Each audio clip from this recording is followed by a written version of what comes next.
Welcome students. In standard 8th we have studied about classification of microbes.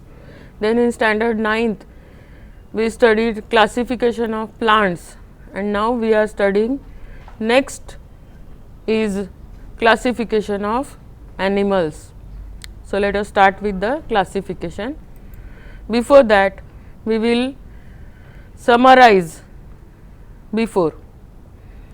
आधीची उजळणी थोडीशी घेऊया.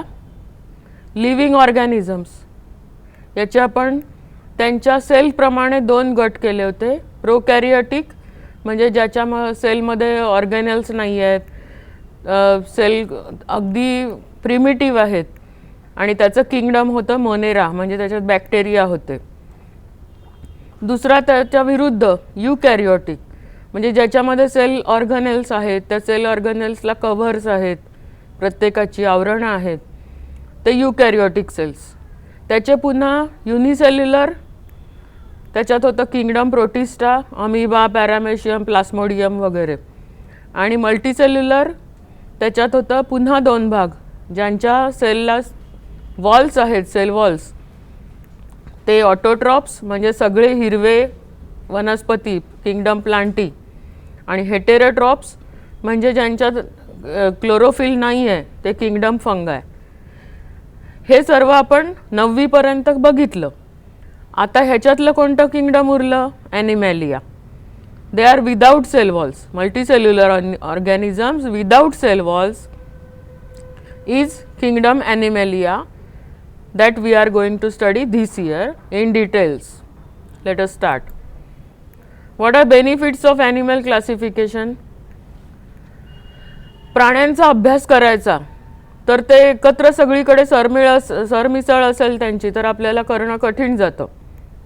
तो सोपा होण्यासाठी, सोयीचा होण्यासाठी, कन्व्हिनियंट म्हणजे सोयीचा होण्यासाठी त्यांना क्लासिफाय करणं फायद्याचं ठरतं.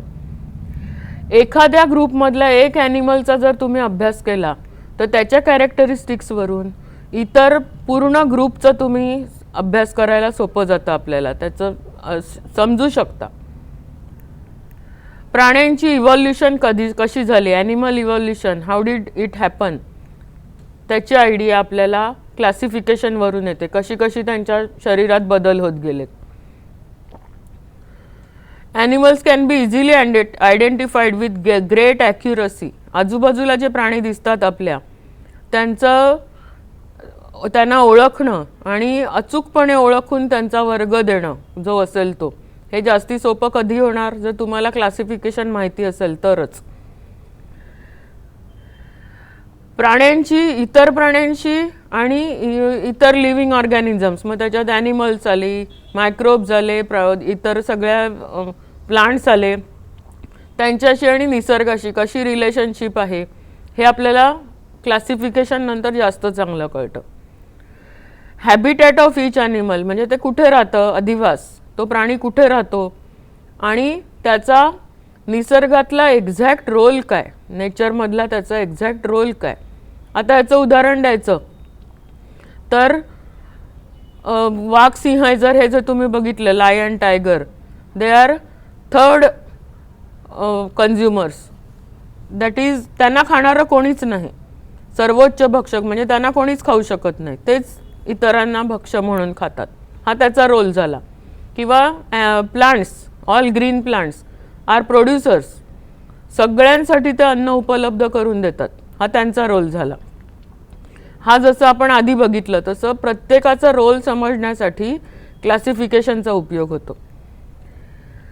व्हेरियस ॲडॅप्टेशन्स हे तुम्ही 7वी 8वी पासून शिकता. ॲडॅप्टेशन्स ते ॲनिमल्समध्ये कशी होतात हे आपल्याला क्लासिफिकेशनवरून जास्त छान समजतं.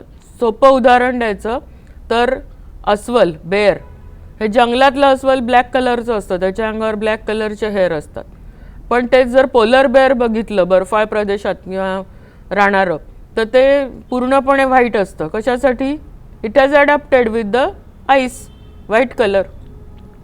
अशा प्रकारे वेगवेगळी ॲडॅप्टेशन्स आपण क्लासिफिकेशनमुळे शिकू शकतो. So these are benefits of animal classification. Traditional method तुम्ही आधी व्हिटाकरची बघितली, त्यांनी 5 गटांमध्ये विभागणी केली होती सगळ्या सजीवांची. त्याच्यातल्या प्रमाणे ॲनिमल जे होतं किंगडम ॲनिमेलिया त्याचे 2 भाग झालेले होते, नॉन कॉर्डेट्स आणि chordates. What are they? If body is not supported by rod like notochord they are non chordates. आणि नोटोकॉर्ड आता ही काय आहे, तर तुमच्या पाठीला हात लावून बघितला तर तुम्हाला एक हाडांची माळ लागेल सगळी मणक्यांची, आणि त्याच्या आतमध्ये असते नोटोकॉर्ड. ती जर असेल they are chordates. Same pharyngeal gill slits हे कुठे असतात? मासे खाता का? तर मासे घरी आणल्यावर त्याच्या तोंडाजवळ जर तुम्ही हात लावला तर असे एक झडप लागते, फ्लॅप असतो फ्लॅप. तो फ्लॅप उचलला तर खाली रेड कलरचे फ्रिल जशी दिसते, they are gill and gill slits. ते त्याच्याने श्वसन करतात किंवा आपल्यासारखे लंग्स असतात रेस्पिरेशनसाठी. If gill slits and gills or lungs are present, they are chordates, and pharyngeal gill slits are absent, then they are non-chordates. Non-chordates मध्ये रेस्पिरेशन साठी गिल लंग्स काहीच नसतात, त्यांच्या श्वसनाच्या रेस्पिरेशनच्या पद्धती वेगळ्या आहेत, प्रिमिटिव्ह आहेत. Nerve cord if present it is on ventral side, it is solid and paired. Ventral म्हणजे नर्व कॉर्ड असेल तर ती नसतेच, बऱ्याच वेळा असली तर व्हेंट्रल साईडला असते, ती घट्ट अशी सॉलिड असते, भरीव असते, आणि पेअर्ड म्हणजे जोडी असते. आणि nerve cord is present in on dorsal side of body, it is hollow. मागच्या पाठीच्या बाजूला असते आणि ती हॉलो असते, हे कॉर्डेटचं लक्षण आहे. Heart is present on ventral side of body, पुढच्या बाजूला असतं, आणि ह्यांचं जर हार्ट नसतंच असलं तर ते डॉर्सल साइडला असतं. So on these characteristics animals were divided into 2 groups, non-chordates and chordates. Then after some time criteria for new system of classification took place. म्हणजे काय तर क्लासिफिकेशन जरा वेगळ्या पद्धतीने व्हावं असं शास्त्रज्ञांना वाटलं, आणि त्याच्यासाठी त्यांनी 5 क्रायटेरिया ठरवले. पहिला क्रायटेरिया आहे ऑर्गनायझेशन, ग्रेड्स ऑफ ऑर्गनायझेशन. म्हणजे काय तर त्या प्राण्याची बॉडी कशी बनलेली आहे, तिचं ऑर्गनायझेशन कसं आहे, रचना कशी आहे, त्याच्यावरून हे 4 प्रकार आहेत. पहिलं आहे सेल्युलर ग्रेड, म्हणजे काही प्राण्यांची शरीर हे नुसते सेल्स असतात. दो दे आर मल्टीसेल्युलर, खूप सेल असले तरी टिश्यूज फॉर्मेशन झालेलं नसेल तर त्याला म्हणतात सेल्युलर ग्रेड ऑर्गनायझेशन. फक्त सेलपर्यंतच मर्यादित राहिलं ऑर्गनायझेशन. फायलम पोरिफेरा, नंतर हे सगळे फायला आपण शिकणार आहोत. दुसरं त्याच्यापेक्षा थोडं प्रगती झालेलं आहे सेल टिश्यू ग्रेड. म्हणजे काय, cells come together to form tissues, उती टिश्यूज तयार होतात, with the help of which the body functions are perform. त्या tissues perform body functions like nutrition, excretion, respiration etc. And example for this is phylum Nidaria. Third is tissue organ. आता आणखी थोडीशी प्रगती झाली, tissue एकत्र येऊन organ formation झालं, पण ऑर्गन सिस्टीम नाही आहेत. Example platyhelminthes. आणि सर्वात प्रगती झालेला गट आहे ऑर्गन सिस्टीम ग्रेड ऑर्गनायझेशन. ऑर्गनची सिस्टीम बनते. उदाहरणार्थ आपली जर रेस्पिरेटरी सिस्टीम घेतली तर नाक, विंड ट्यूब म्हणजे श्वासनलिका, त्याच्यानंतर ट्रकिया, लंग्स, हे सगळे ऑर्गन्स एकत्र मिळून एकच काम करतात, respiration. So that is called organ system. So many systems are present in our body. Circulatory system, excretory system, reproductive system, all these systems are made up of many organs working together for only one function.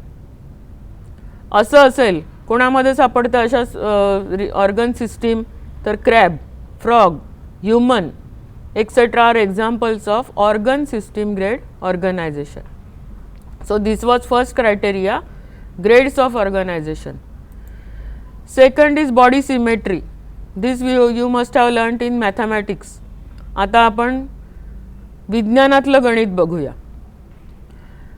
Symmetry म्हणजे काय तर axis of symmetry हा महत्त्वाचा असतो.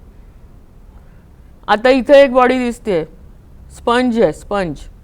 याच्यात तुम्ही असा एकही ॲक्सिस मिळत नाही की त्याचे दोन सारखे भाग होतील, एक्झॅक्ट पार्ट्स होतील. This is a symmetrical body.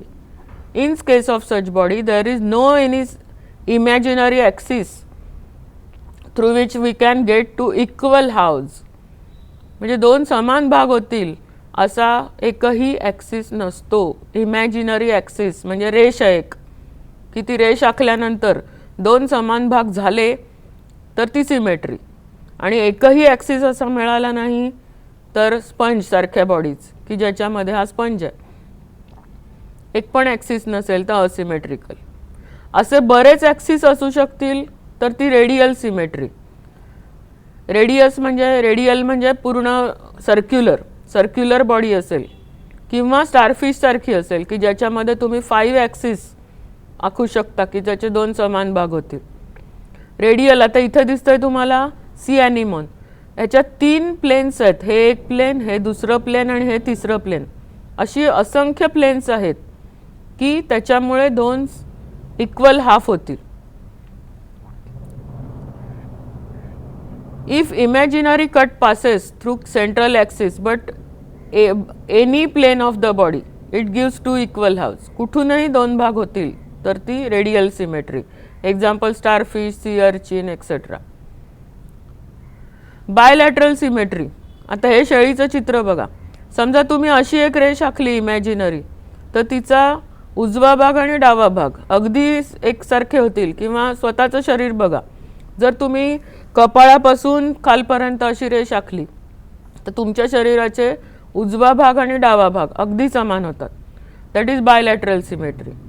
So examples are insects, fishes, frogs, birds, humans etcetera. तुम्ही फुलपाखराचं चित्र काढलं असेल ना, बटरफ्लायचं, कसं काढता? मध्ये एक असं लांबट लेन्ससारखं काढता, उजवीकडे पंख, डावीकडे तेवढाच पंख. On right side and left side you draw same organs. That is bilateral symmetry. So second criteria was body symmetry. Third is germ layers. Some animals are having 2 layers, endoderm and ectoderm, that they are called diploblastic, all cnidarians. And some all except cnidarians are triploblastic. म्हणजे काहींच्या शरीरात endoderm, मिझोडर्म आणि ectoderm असे 3 भाग 3 थर असतात एकमेकांवर. त्याची एक्झाम्पल्स आहेत निडारियॉड सोडून सगळे प्राणी. आता तुमचंच बघा, आपला एंडोडर्म कोणता? तर सर्वात बाहेरचा एक्टोडर्म म्हणजे स्किन, मिझोडर्म म्हणजे आपली मसल्स आणि एंडोडर्म म्हणजे सर्वात आतला. सर्वात आतला कोणता आहे? की तुमची हाडं असतील, heart, lungs, liver, intestines, all they are endoderm. Innermost. Mesoderm म्हणजे मधलाच लेयर मसल्सचा आणि एक्टोडर्म म्हणजे बाहेरचा. असे जर 2च असतील तर डिप्लोब्लास्टिक आणि 3 असतील तर triploblastic. Fourth criteria is body cavity or coelom it is called. It is cavity between the body wall and internal organs.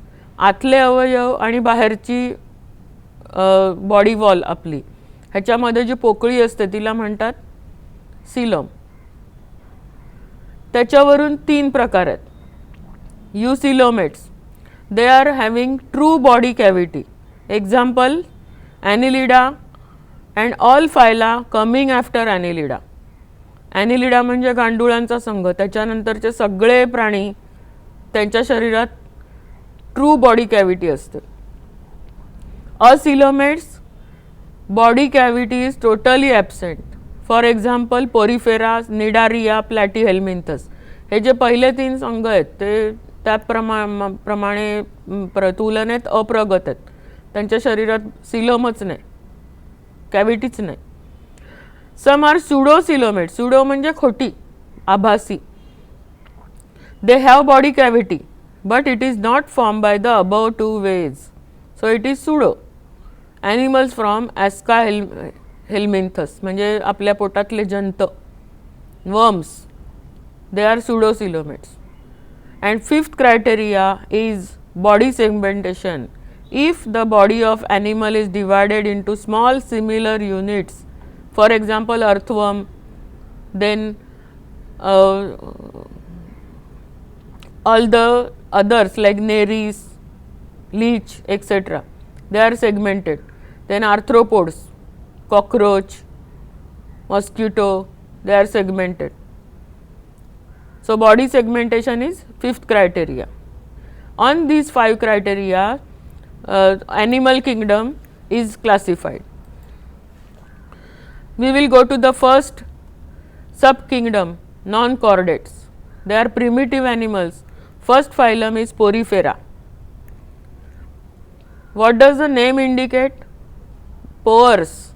Their body has many pores on it.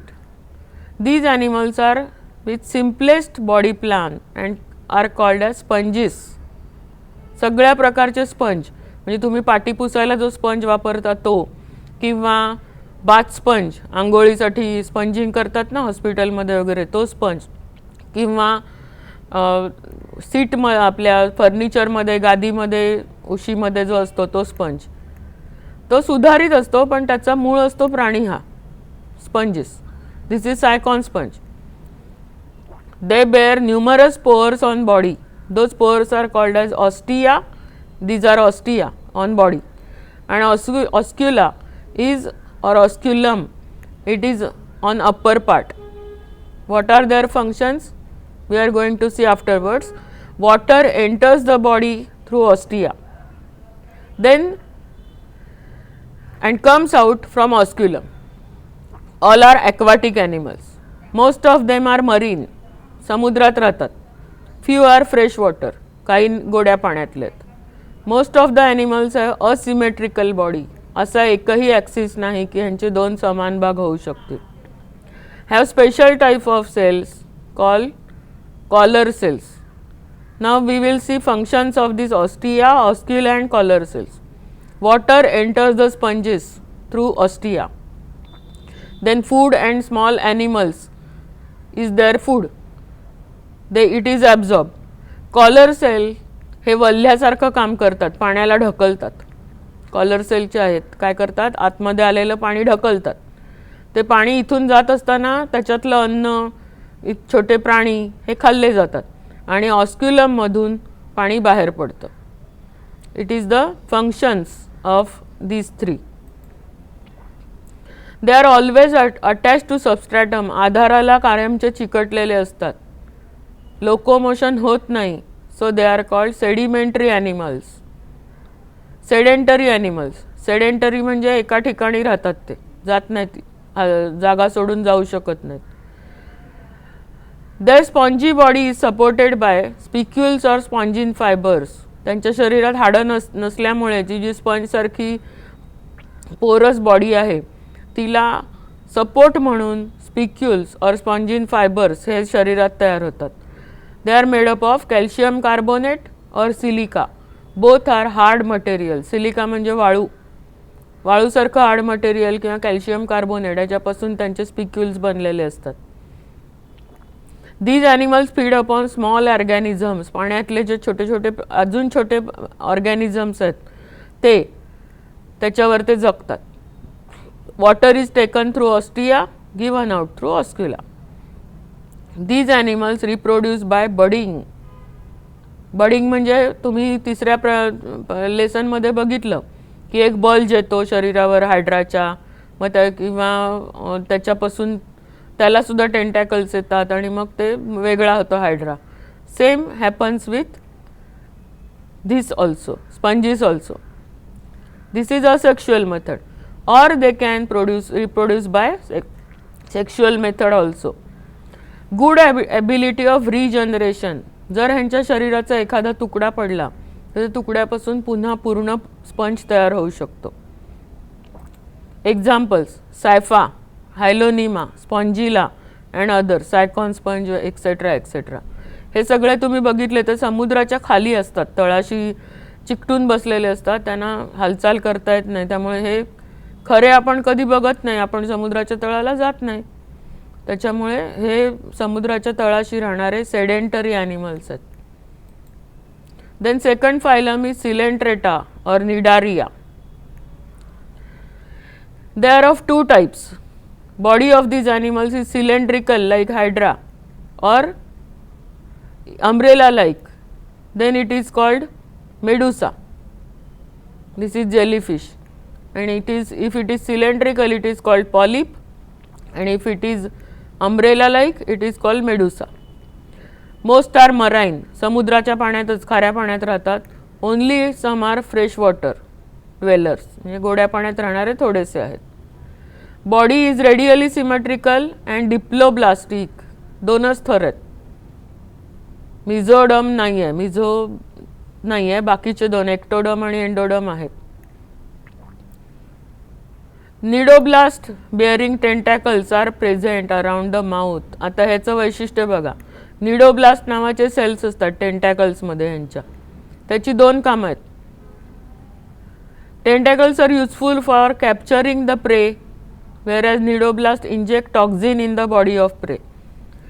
हे टेंटॅकल्स असतात ना, ते एखादं त्याचं जे भक्ष्य असतं अन्न त्याला पकडतात विळखा घालून, आणि त्याच्यातले जे निडोब्लास्ट असतात त्या दंशपेशी म्हणजे अक्षरशः त्या दंश करतात, आणि त्या जे प्रे असतं त्याचं भक्ष्य त्याच्या शरीरात टॉक्झिन्स विषारी पदार्थ सोडले जातात आणि ते मरतं.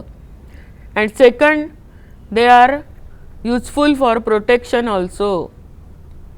शत्रूची जर हल्ला झाला यांच्यावर, कारण हे सेडेंट, हे सुद्धा बरेचसे जागेला चिकटूनच राहतात, मग त्यांच्यावर जर किंवा ह्याच्यावर सुद्धा शत्रूचा हल्ला झाला तर त्या निडोब्लास्टनी त्याच्यावर ते प्रतिहल्ला करतात आणि त्याला पळवून लावतात. This jellyfish is seen in our bay also. आपल्या किनारपट्टीवर, रत्नागिरीला वगैरे असं कधी कधी पेपरला फोटो येतात, बघितले असतील तुम्ही, की पूर्ण किनारा रात्रीच्या वेळी पाणी निळं निळं दिसतं. ते पाण्याचा निळा रंग नसतो, त्याच्यात अशी काही ऑर्गॅनिझम्स आहेत, प्राणी आहेत की त्यांच्यामध्ये चमकणारे रंग आहेत निळे वगैरे, ते चमकतात आणि त्याच्यामुळे पाणी निळं दिसतं. Examples are hydra. This is hydra. Sea ॲनिमोन.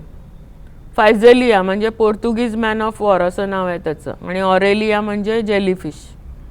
Coral, प्रवाळ असतं ना, out of them coral and sea anemone are sedentary, चिकटून राहतात आधाराला. हायड्रा थोडाफार अशा कोलांट्या उड्या मारून फिरू शकतो, आणि जेलीफिश फ्रीली स्विमिंग आहे, तो हालचाल करू शकतो पाण्यात. So this was phylum coelenterata or cnidaria. Third is phylum platyhelminthes. यांची शरीरं कशी आहेत बघा. Slender, flat, like a leaf or strip. पानं किंवा पट्टी कशी असावी तसे हे फ्लॅट असतात, म्हणून त्यांना फ्लॅटवर्म्स म्हणतात. Most R एंडोपॅरासाइट्स.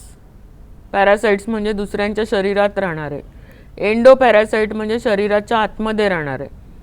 लिव्हर फ्लूक आहे, हा सुद्धा एक प्रकारचा वर्म आहे, जंत आहे, डुकराच्या शरीरात राहतो. आणि टेपवर्म आहे, तो माणसाच्या आतड्यामध्ये राहतो. Body few are free living and aquatic. Free living आहे प्लेनॅरिया. याचं तुम्ही याचं सुद्धा तिसऱ्याच चॅप्टरमध्ये बघितलं की रिजनरेशन कसं करू शकतो. समजा याचे दोन भाग झाले तर डोक्याकडच्या भागाकडून शेपटीकडचा भाग येतो आणि शेपटीकडच्या भागाकडून डोक्याकडचा भाग उगवतो. This is regeneration. These are triploblastic. That is they are having 3 layers, 3 germ layers, endoderm, ectoderm and mesoderm. Hermaphrodite म्हणजे मेल आणि female reproductive systems are present in the same animal body. नर आणि मादी वेगळे नसतात, एकाच शरीरात रिप्रोडक्टिव्ह ऑर्गन्स असतात, मेलसुद्धा आणि फिमेलसुद्धा. Examples planaria, liver fluke, tapeworm etcetera. So they were platyhelminthes or flat worms. Next are round worms, aschelminthes. यांची बॉडी कशी आहे? Long thread like or cylindrical, hence they are called round worms. They are either free living or endoparasite. काही ह्याच्यातले मुक्त जीवन जगतात तर काही पुन्हा इतर प्राण्यांच्या शरीराच्या आतमध्ये राहतात. फ्री लिव्हिंग असतील तर ते ॲक्वाटिक आहेत किंवा टेरेस्ट्रियल आहेत. Body of these animals are triploblastic, म्हणजे पुन्हा 3 लेयर्स आहेत. सुडोसिलोमेट, यांच्या शरीरातली जी पोकळी असते ती खोटी मानली जाते. Body is non segmented and covered with tough cuticle. बघा निसर्गाने यांना कशी देणगी दिली आहे. हा मेल ॲस्कारिस आणि फिमेल ॲस्कारिस दोघंही राहतात आपल्या माणसाच्या इंटेस्टाईनमध्ये, आणि आपल्या शरीरात जे ॲसिड्स तयार होतात हायड्रोक्लोरिक ॲसिड, त्याच्याने ह्यांना त्याच्यापासून संरक्षण मिळावं म्हणून टफ क्युटिकल असतं. These animals are unisexual, that is male and female are different bodies. Ascaris that is intestinal worm. Filarial worm, हत्तीपाय रोग होतो ना, हात किंवा पाय असे खूप सूज येते कायमची, that is also because of filarial worm. And loa, that is worm living in our eyes. So this was aschelminthes or round worms. 5th phylum is ॲनिलिडा.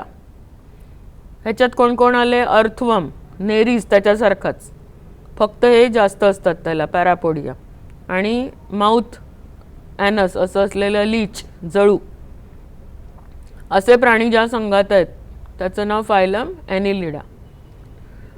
Body of these animals is long cylindrical and metamerically segmented body. Segments आहेत बघा.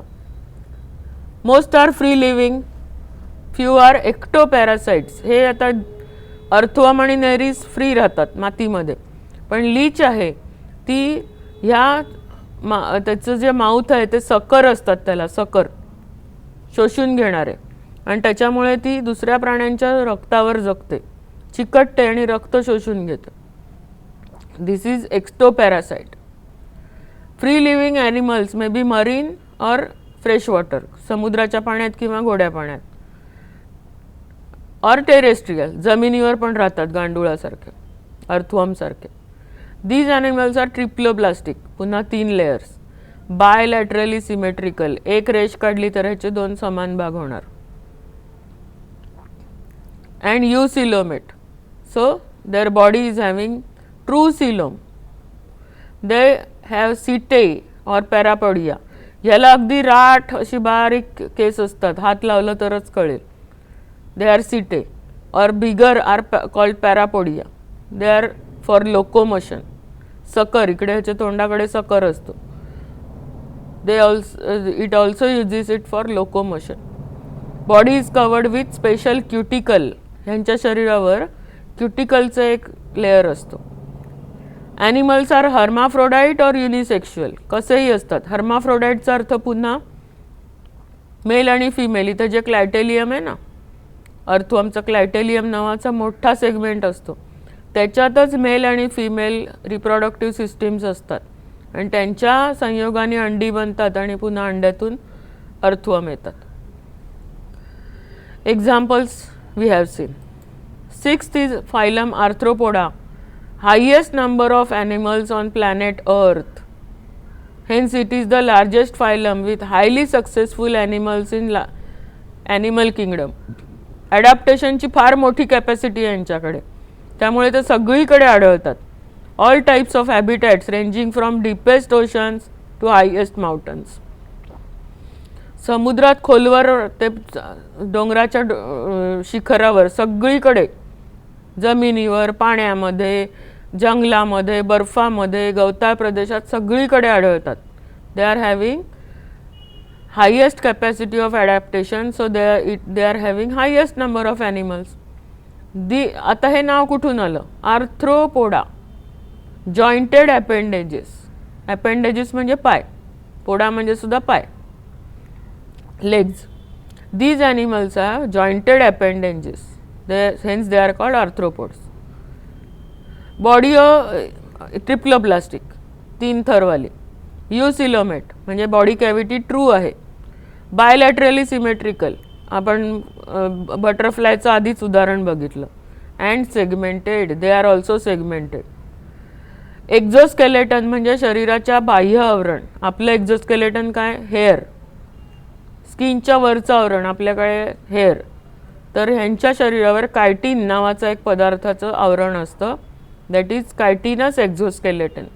झुरळ बघितले ना तुम्ही, कडकडीत चॉकलेटी कडक जे आवरण असतं ते chitin. These animals are unisexual, that is male and female are different bodies. Examples are so many, we will see them. Beetle, भुंगे. Then butterflies, cat fleas, गोचिड असते ना मांजर आणि कुत्र्यांच्या अंगावर, जनावरांच्या अंगावर, ती फ्ली. Crab, mosquito, this is grasshopper. Earwig, dragonfly, moth, moth म्हणजे दिव्यावर येणारे पतंग म्हणतो आपण यांना. स्कॉर्पियन म्हणजे विंचू. स्टिक इन्सेक्ट, प्रेइंग मॅन्टिस म्हणतात त्याला, काडीसारखा असतो. अँड ट्री क्रिकेट, हा क्रिकेट खेळ नव्हे, किर आवाज करतो म्हणून त्याचं नाव क्रिकेट, रातकिडा. याशिवाय मिलीपेड, सेंटीपेड नावाचे जे घोण आणि असे असतात चपटे प्राणी, पैसा घोण अशी म्हणतात, ते सुद्धा याच्यातच येतात, arthropod. So it is the biggest phylum having largest number of animals on earth. Seventh phylum is Mollusca. Body of these animals is soft and slimy. मऊ आणि बुळबुळीत शरीर असतं. So they are called mollusk. Second largest phylum in animal kingdom म्हणजे आर्थ्रोपोडानंतर यांच्या प्राण्यांची संख्या जास्त आहे पृथ्वीवर. These are aquatic or terrestrial. Most of are marine म्हणजे जास्तीत जास्त हे समुद्राच्या पाण्यात राहतात. पण few are fresh water dwellers too and few are terrestrial. Like slug. Slug म्हणजे गोगलगाय, जिला शंख नाही ती. आणि स्नेल म्हणजे शंखवाली गोगलगाय. Body is triploblastic. युसिलोमेट. आता परत अर्थ सांगायला नको, कळेल तुम्हाला. नॉन सेगमेंटेड, ह्याच्यावर सेगमेंट्स नसतात. And soft. यांच्या शरीरात कठीण असं काहीच नाही आहे, म्हणून काहींच्या शरीरावर कवर येतं. कसलं? तर हार्ड कॅल्कॅरियस शेल, शेल येतं. शेल, ही शेल आहेत सगळी, कवच. Body shows bilateral symmetry except snail. Divided into 3 divisions like head, foot and visceral mass. Visceral mass म्हणजे शरीराच्या आतमध्ये असलेलं सगळं मास त्याच्यातलं. त्याच्या रक्षणासाठी बहुतेक वेळेला त्यांच्या शरीरातून कॅल्शियम कार्बोनेटचा द्रव पाझरतो आणि त्याचं शेल बनतं. हिअर यू कॅन सी बायवॉल, शिंपला. नंतर ह्याला शंख म्हणतो. स्नेल ही आतमधली त्याचा जो मऊ प्राणी आहे, त्याचा पाय बाहेर येतो आणि तो चालतो वाळूमध्ये. त्याच्या रक्षणासाठी त्याच्या शरीरातून, आपण म्हणतो ना गोगलगाईचं घर पाठीवर असतं तिच्या, तर ते तिचं घर आहे, आतमध्ये जाऊन लपते आणि हवं तेव्हा बाहेर येते. This shell may be external or internal. तुम्ही कालवं खाल्ली असतील कधीतरी. शिंपल्याचा आतमधला जो प्राणी असतो ना, तशीच ते फक्त कवच नसलेलं, त्याच्या आतमध्ये कचकचीत असं कॅल्शियम कार्बोनेटचे तुकडे असतात. That is internal shell, internal shell. और even absent in some cases. मगाशीच मी म्हटलं, जी शंख नसलेली बागेतली गोगलगाय असते, भिंतीवर दिसते, भिंतीवरून चालत गेली की एक चकचकीत रस्ता दिसतो, ती गोगलगाय, that is called snail. It is having no shell. These animals are unisexual, that is male and female are different. Bivalve, snail, octopus. हा तर समुद्रातलाच आहे ऑक्टोपस, तुम्ही कार्टूनमध्ये बऱ्याच वेळा बघितला असेल. These are tentacles, sucker on the tentacles, these eyes, body. So this was phylum Mollusca, second largest phylum in animal kingdom. Then comes Echinodermata, starfish, sea cucumber, sea urchin. You can see they are having spikes or thorns all over the body. Calcareous spines, kate, are present on the body of these animal संपूर्ण शरीरावर काटे असतात calcium कार्बोनेटनी बनलेले. Hence they are called as echinoderms. These animals are found only in ocean, फक्त समुद्रात असतात हे. Triploblastic eucoelomate, radially symmetrical. आता मगाशी जे ऐकलं स्टारफिश, ह्याच्यातून अशी रेष आखली 2 समान भाग होणार. So it is having 5 axis of symmetry. It is radially symmetrical. They show bilateral symmetry only in larval stage. Larva म्हणजे ह्याच्या आधीची स्टेज ॲडल्टच्या, त्याच्यात बायलॅटरल सिमेट्री असते, मग त्यांना असे 5 वगैरे आकार येतात.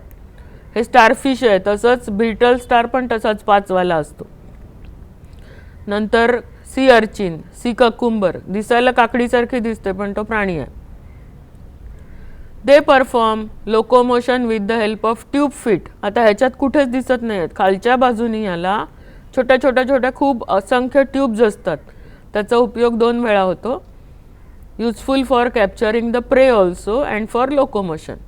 while some are sedentary like sea urchin.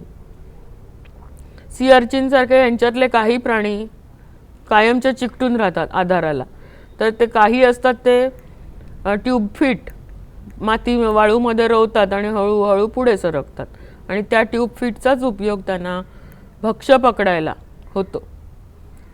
Skeleton made up of calcareous spines, हे काटेत, और ossicles like they are plates as in case of sea cucumber, plates पण असतात.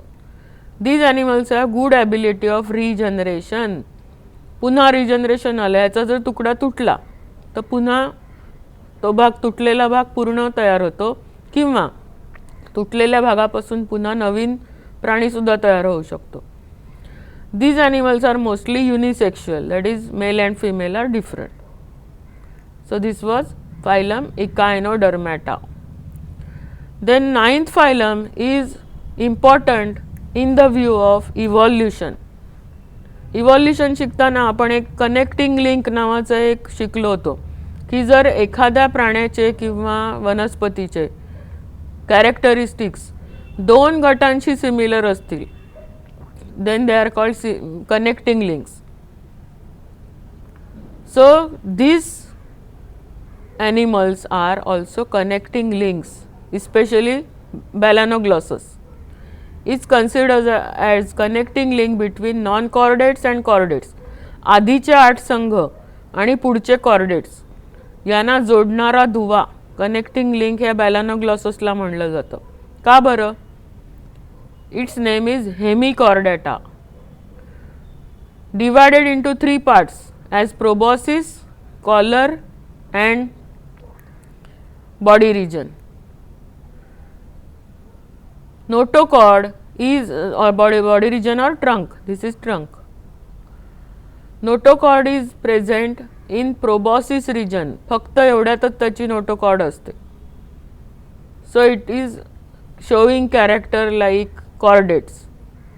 Then gill slits like chordates, but all other characters are similar to non-chordates. So it is connecting link. Now what are the characters? Animals are also called acorn worms. असं पण म्हणतात त्यांना acorn worms. They are marine. समुद्रातच राहतात. Burrows in sand. समुद्राच्या तळाशी जी वाळू असते त्याच्यात बिळं करून राहतात, त्यामुळे हे प्राणी आपण कधीच बघू शकत नाही. आपण काही समुद्राच्या तळाला जात नाही. They have 1 to many pharyngeal gill slits. इथे गिल्स दाखवलेत बघा की त्याच्यातून ते श्वसन करतात, रेस्पिरेशन करतात. This character is similar to fishes like chordate. They are chordates but other characters are like non chordates. They are unisexual और सम मे बी हेर्माफ्रोडाइट. म्हणजे काहींच्या शरीरात मेल फिमेल एकातच असतं, काहीमध्ये मेल आणि फिमेल वेगळे असतात. And this phylum is important as it is connecting link. Then next phylum is chordata. It is divided into 3 sub phyla. Phylum singular, त्याचं अनेक वचन फायला होतं. एम असेल शेवटी, UM असेल तर LA, सब फायला. युरोकॉर्डेटा, सिफॅलोकॉर्डेटा अँड व्हर्टिब्रेटा और क्रॅनिएटा. कसे आहेत बघूया. पहिला sub phylum urochordata. These are also marine animal, समुद्रात राहतात. Body is covered by skin like test और ट्युनिक. यांच्या शरीरावर ट्युनिक नावाच्या स्किन सारख्या पदार्थाचं बट नॉट स्किन कवरिंग असतं. Larval free swimming and notochord is present only in tail region. युरोकॉर्डेटाचं वैशिष्ट्य काय तर त्याची जे हे असतं नोटोकॉर्ड ती फक्त शेपटीमध्ये असते. Hence they are called urochordata. Larvae metamorphose into adults after settling down at the bottom of sea. हे सुद्धा समुद्राच्या तळाशी राहतात. लार्वा असतो त्याची म्हणजे ह्याच्या ॲडल्टच्या आधीची स्टेज, पिल्लू बाळ, ते फिरतं पण ते मोठं होता होता होता समुद्राच्या तळाशी चिकटून जातात हे आणि मग ॲडल्ट्समध्ये मेटामॉर्फोसिस होतो त्यांचा, म्हणजे बदल होत जातात, विकास होतो. जनरली दे आर हर्माफ्रोडाईट म्हणजे मेल फिमेल एकातच. Herdmania, this is Herdmania. Doliolum, Oikopleura ही ह्याची उदाहरणं आहेत. So urochordata are the animals having notochord in tail region of larvae. Next is cephalochordata. ह्याच्यात पण नोटोकॉर्ड असते throughout the body length. डोक्यापासून पायापर्यंत नोटोकॉर्ड असली तर ते असतात cephalochordates. They are small fish like marine animals. समुद्रातच राहतात, माशासारखे दिसतात पण मासे नव्हे, कारण ह्यांच्या शरीरात हाडं किंवा दुसरं काही नाही आहे, only notochord. Pharynx is very large and contains gill slits. So these are gill slits with which they respire. These animals are also unisexual. Amphioxus, this is Amphioxus. Subphylum Cephalochordata having notochord throughout body length. Notochord वरून त्यांचे हे 3 प्रकार केलेत. Third सबफायलम is vertebrata और craniata. That is our subphylum. In these animals, notochord is replaced by vertebral column. आता नोटोकॉर्डच्या ऐवजी काय आलं? वर्टिब्रल कॉलम म्हणजे आपला पाठीचा कणा आणि त्याच्या आतमध्ये असतो चेतारज्जू, ती कॉर्ड असते ती सुद्धा. In these animals, head is well developed, brain is protected by cranium. cranium म्हणजे कवटी. मेंदूची वाढ चांगली झालेली असते, त्याच्यामुळे त्याच्या भोवती कवटीचं आवरण असतं मजबूत हाडांचं. And head is well developed. Endoskeleton is cartilaginous और बॉडी और बोनी. एंडोस्केलेटन म्हणजे सर्वात आतला भाग, तो आपला कशाने बनलेला आहे? हाडं. बोनी और कार्टिलेजिनस. काही मासे आणि काहींच्या बाबतीत कार्टिलेजने बनलेलं असतात, सांगाडा. एक एंडोस्केलेटन म्हणजे सांगाडा थोडक्यात म्हणायचं तर आपला हाडांचा सांगाडा आहे. Some chordates are jawless, for example agnatha, whereas some are with jaws. Gnathostomata, आपलेच ना 2 जबडे, जॉ म्हणजे जबडा. Then vertebrata is divided into 6 classes. Cyclostomata, pisces म्हणजे मासे, एम्फिबिया म्हणजे जमीन आणि पाणी दोन्ही ठिकाणी राहणारे बेडूक वगैरे, रेप्टिलिया म्हणजे सगळे सरपटणारे, एव्ज म्हणजे पक्षी आणि मॅमेलिया सस्तनी आपला गट. All these are divided into 6 classes but all these are vertebrates, craniates. First is cyclostomata. It is jawless. Just now we saw these animals are jawless. यांना जबडे नाही आहेत, नुसतं गोल तोंड आहे. So it is called cyclostomata. Provided with sucker. कसे ह्याचे उपयोग आहेत बघा. हा बहुतेक वेळेला एक्टोपॅरासाइट आहे. Ectoparasites, most of these animals are ectoparasites. या सकरच्या साह्याने ते त्याचा जो होस्ट असेल त्याच्या शरीराला चिकटतात आणि अन्नपदार्थ शोषून घेतात. So they are ectoparasites. Skin is soft without any scale, शरीरावर काहीच नाही त्यांच्या, कसलंच कवरिंग नाही. Paired appendages R absent. 2 हात, 2 पाय, 2 फिन्स असं काही दिसत नाही, सिंगल्स असतात त्यांच्यात. Endoskeleton is cartilaginous. ह्याच्या आतमध्ये हाडांच्या ऐवजी हाडासारखा पदार्थ कार्टिलेज असतो. Petromyzon, Myxine are examples of cyclostomata. Then second class is pisces. सगळ्या प्रकारचे मासे, फिश. दे आर पॉयकिलोथर्म्स म्हणजे कोल्ड ब्लडेड. ह्याचा अर्थ काय? रक्त थंड नसतं ह्यांचं. If temperature outside the body changes then the body temperature also changes. They are called poikilotherms. पाण्याचं, हवेचं तापमान कमी जास्त झालं त्याप्रमाणे ह्यांच्या शरीराचं पण तापमान कमी जास्त होतं. दे are called cold blooded animals. Living in marine and fresh water. हे पाण्याशिवाय कुठेही जगू शकत नाहीत, एकतर समुद्राचं पाणी किंवा गोडं पाणी. Body is spindle shaped to minimise water resistance. पोहताना अडथळा येऊ नये म्हणून ह्यांचे बघा डोकं आणि शेपटी कमी आहे, अरुंद आहे, तर मधला भाग रुंद आहे. That is spindle shape. They have paired and unpaired fins for swimming. These are called fins. These are paired fins, while its tail is unpaired and it is used to change the direction. Exoskeleton is in the form of scales. Exoskeleton म्हणजे शरीराचं सर्वात बाहेरचं cover, त्याच्यावर असतात छोटी मोठी scales म्हणजे खवले खवले. Endoskeleton is either cartilaginous or bony. एकतर आतमध्ये कार्टिलेज असेल किंवा बोन्स असतील. Respiration occurs with gills. This is gill slit. If you lift it up you can find red gills. Water enters through mouth and comes out through gills. Meanwhile the gills absorb oxygen dissolved in water. This is the type of respiration. Examples are rohu, pomfret, seahorse, shark, electric ray, stingray, etc. So many. These are types of pomfrets.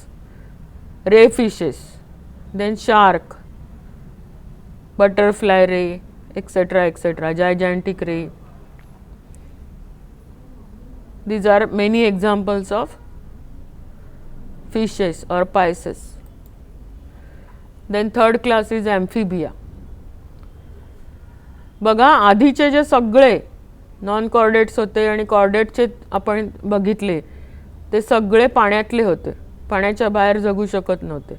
आता थोडीशी evolution झाली त्यांच्यात आणि ते जमिनीवर यायला लागले. So ॲम्फिबिया ह्याचा अर्थच काय, तर ते 2 ठिकाणी लाईफ आपलं घालवतात. काही भाग पाण्यामध्ये, काही भाग जमिनीवर. म्हणजेच काय, ते इव्हॉल्युशनमुळे प्राणी आता पाण्याच्या बाहेर आले. So classification tells us route of evolution also. Animals are strictly aquatic during larval life. अंडी, छोटी पिल्लं ती पाण्याच्या बाहेर जगत नाही, ती पाण्यातच जगतात. Perform only aquatic respiration with the help of gills again. Whereas they can live in water as well as on land during adult life. बेडूक बघितला असेल तुम्ही, तो कधी पाण्यात पोहत असतो. पोहताना त्याचं नाक फक्त वर येतं, श्वास घेतो, परत आत जातो. So it is having lung for respiration. Adult frog respires with lungs and also with skin in at the time of hibernation. म्हणजे काय, तर ते लपून बसतात ना हिवाळ्यात आणि उन्हाळ्यात. त्यांच्या शरीरावर कसलंही आवरण नसल्यामुळे त्यांना अति हिवाळा अति उन्हाळा दोन्ही सोसत नाही. मग ते चिखलात दगडाखाली महिन्यान लपून बसतात आणि शरीरात साठवलेल्या चरबीवर जगतात. That is called hibernation. तेव्हा ते स्किनमधून रेस्पायर करतात, एरवी लंग्सनी, आणि जमिनीवर तर पूर्ण लंग्सनी. So they can perform aquatic as well as aerial respiration. 2 pairs of appendages. आता यांचे पाय वैशिष्ट्यपूर्ण आहेत. 2 ठिकाणचं लाईफ जगतात, त्याच्यामुळे पोहण्यासाठी मागच्या पायांच्या बोटांमध्ये पडदे आहेत बघा. आणि ते पाय लांब आहेत उडी मारण्यासाठी. तर पुढचे पायाचं तोकडे आहेत आणि त्याच्या बोटांमध्ये पडदे नाही आहेत. हे उड्या मारायला आहे रचना आणि ही पोहण्यासाठी रचना आहे. डिजिट्स आर विदाउट क्लॉज, म्हणजे बोटं आहेत पण नखं नाही आहेत. एक्झोस्केलेटन इज ॲबसेंट, ह्यांना कुठच्याही प्रकारचं एक्झोस्केलेटन नाही. Skin is without any derivative, usually kept moist for respiration. आता जे मी सांगितलं हायबर्नेशनच्या दरम्यान रिस्पायर करण्यासाठी स्किनवर कोणतंही आवरण नसतं पण ती मॉइस्ट असते. एक्सटर्नल इयर ॲबसेंट, कान नाही आहे पण हा टायपॅनम नावाचा जो पडदा आहे त्याच्यातून त्याला ऐकायला येतं. Neck is absent.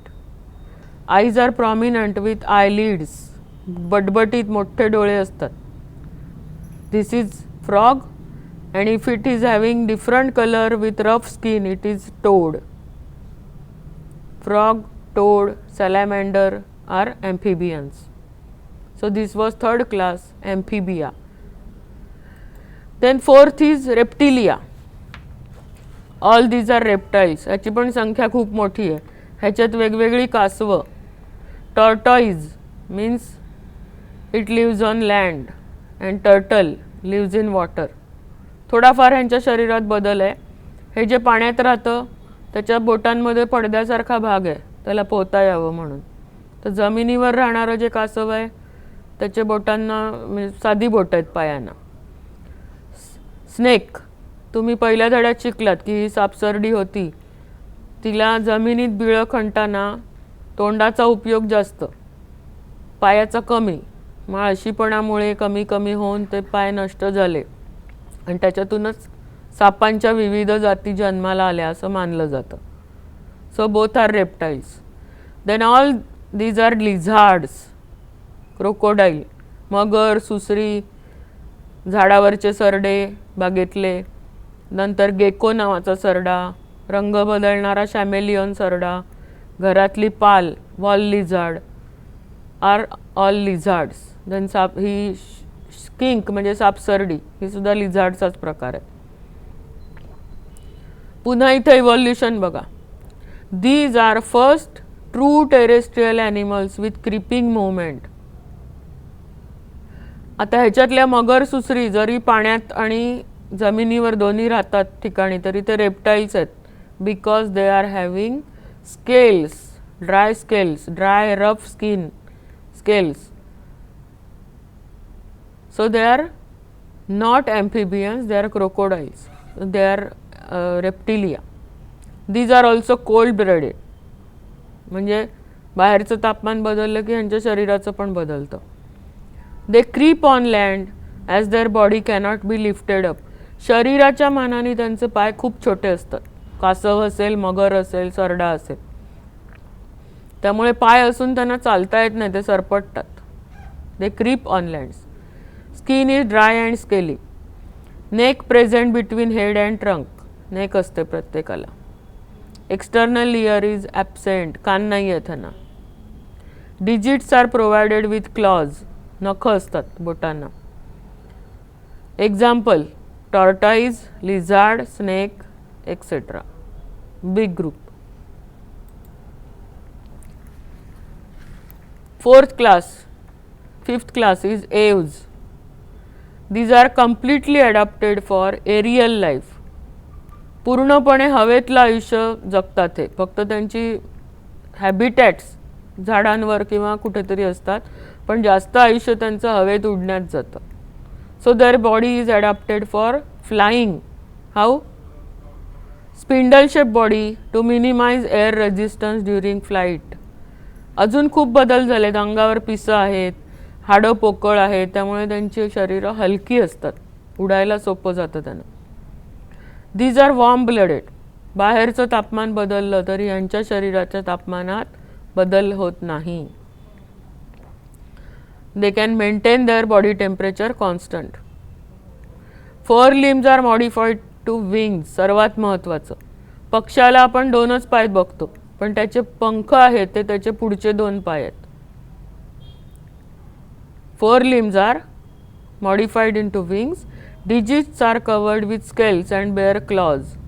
डिजिट म्हणजे बोटं, हे जे दोन पाय आहेत त्याची बोटं असतात, त्याच्यावर स्केल्स असतात, खवले असतात आणि नखं असतात. Exoskeleton is in the form of feathers. पंख, पिसं. हे एक्झोस्केलेटन म्हणजे स्किनच्या वरचं आवरण सगळं पिसांचं असतं. पिसं लहान मोठी असतात. Neck is present. Jaws modified in to beak. ह्याचे दोन जबडे असतात, त्या दोन्ही जबड्यांनी मिळून त्याची चोच बनते. They are also a big group. Some are aquatic like swan, duck, goose. पाण्यात आणि जमिनीवर. स्वान तर पूर्णपणे पाण्यात राहतं. डक आणि गुज तुम्ही जास्ती हे पाण्यात जास्त वेळ पण थोडा वेळ बाहेर पण जमिनीवर सुद्धा राहतात.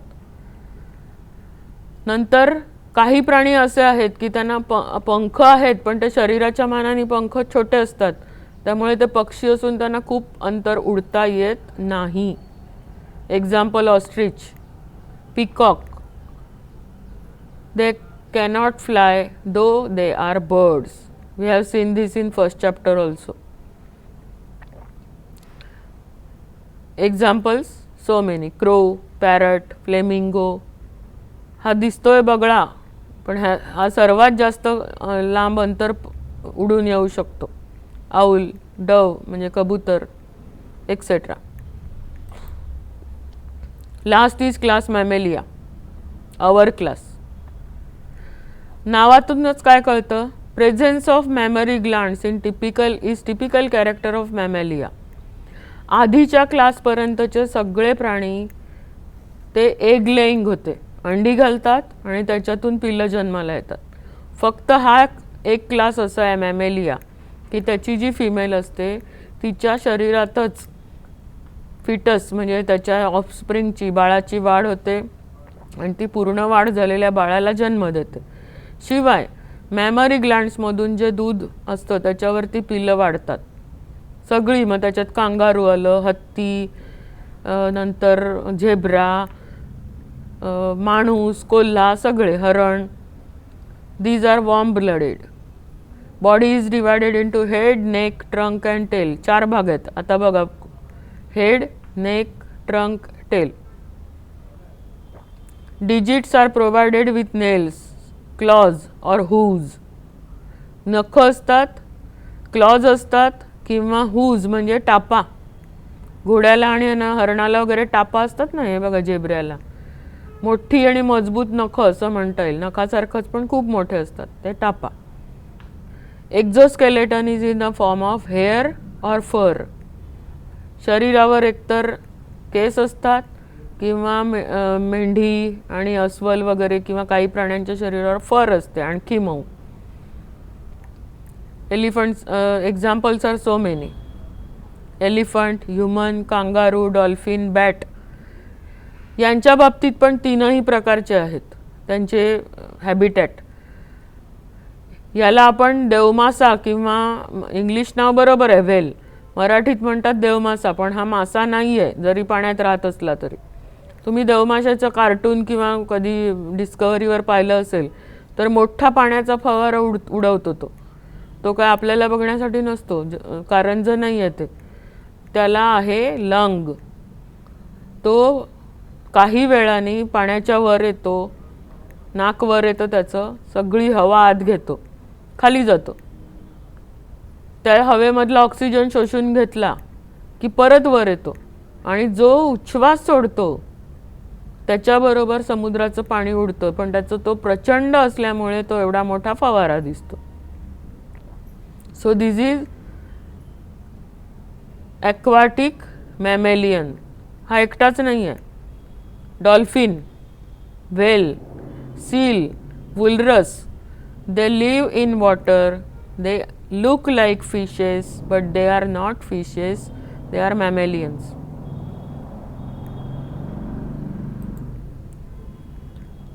This is summary conventional system of animal classification.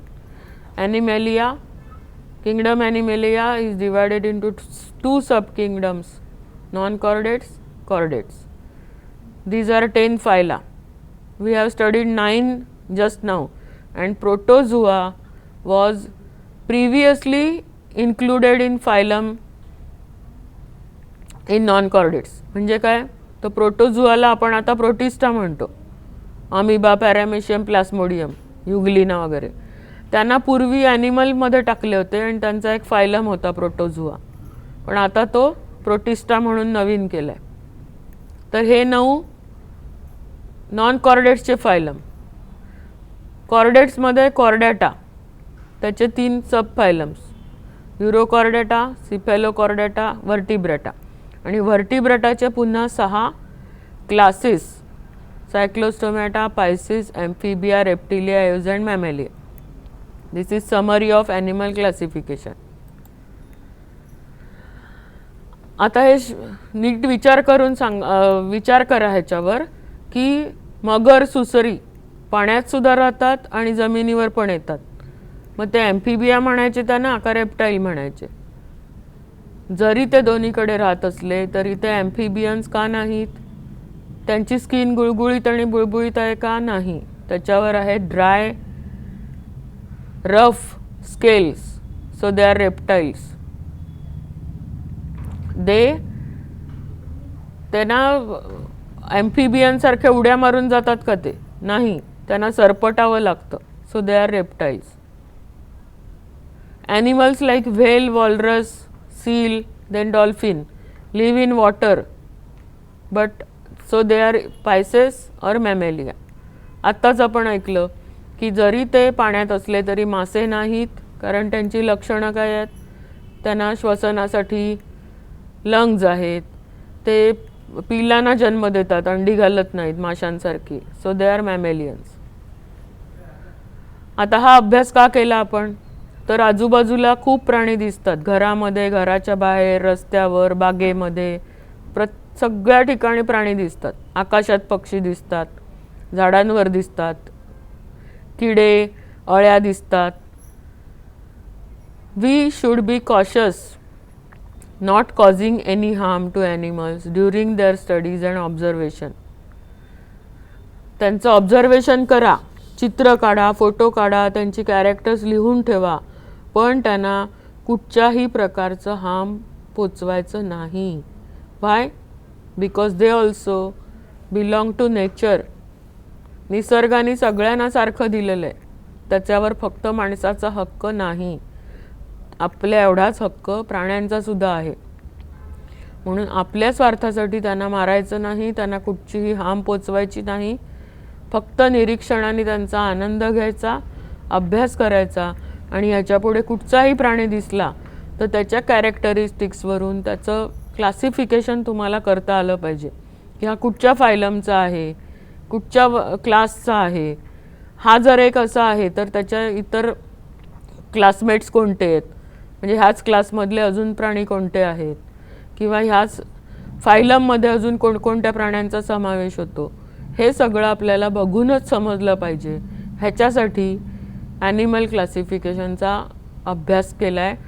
मला खात्री आहे ह्याच्यानंतर जेव्हा तुम्ही प्राणी बघाल तेव्हा हे सगळं तुम्हाला डोळ्यासमोर येईल आणि तुम्ही मस्त क्लासिफिकेशन करू शकाल. थँक्यू.